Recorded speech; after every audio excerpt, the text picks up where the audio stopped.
pada dasarnya manusia itu diciptakan Allah dalam keadaan tidak berbuat syirik. Asli watak manusia itu adalah bertauhid. Ya. Sebagaimana Rasulullah bersabda, kullu mauludin yuladu alal fitrah. Kullu mauludin yuladu alal fitrah. Setiap bayi yang lahir dilahirkan dalam keadaan fitrah, suci, yaitu bertauhid kepada Allah. Karena di alam ruh dulu kita sudah komitmen di hadapan Allah walaupun kita tidak menyadarinya. Ketika Allah bertanya, alastu birabbikum, bukankah aku ini Tuhanmu? Kita menjawab, qalu bala syahidna. Ya, wahai Tuhanku, engkau adalah Tuhan kami. Sehingga manusia itu lahir ke dunia ini dalam keadaan tidak berbuat syirik, dia bertauhid kepada Allah Subhanahu wa taala. Maka begitu pula Nabi Adam diturunkan ke bumi ini bersama istri beliau dan juga anak keturunannya selama kurun 1000 tahun itu tidak berbuat syirik sama sekali. Sehingga syirik itu sesuatu yang baru, sesuatu yang datang dari luar, bukan dari pembawaan manusia sebenarnya.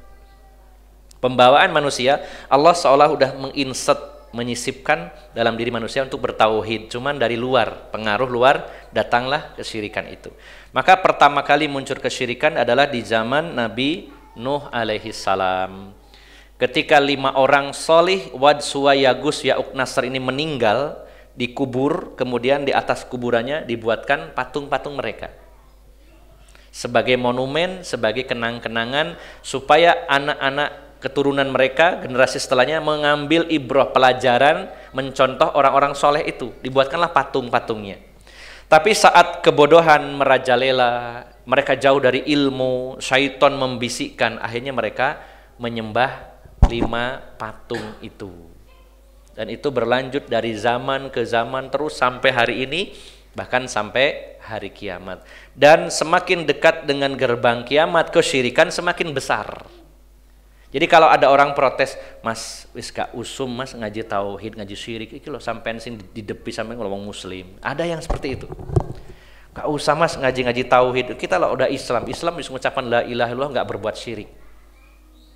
Rasulullah menegaskan dalam sebuah hadis, beliau bersabda, la taqumus sa'atu hatta talhaqa qabailu min ummati bil musyrikin. Tidak akan terjadi kiamat sampai engkau menjumpai kelompok-kelompok dari umatku, yaitu umat Islam, kembali berbuat syirik, sampai hatta ta'budal ausan, sampai mereka kembali menyembah berhala. Ya. Bahkan dalam hadis yang lain, tidak akan terjadi kiamat sampai engkau mendapati biduan wanita, para penyanyi, para artis bergoyang-goyang, megal-megol di depan Dzulkhulasah, yaitu salah satu berhala.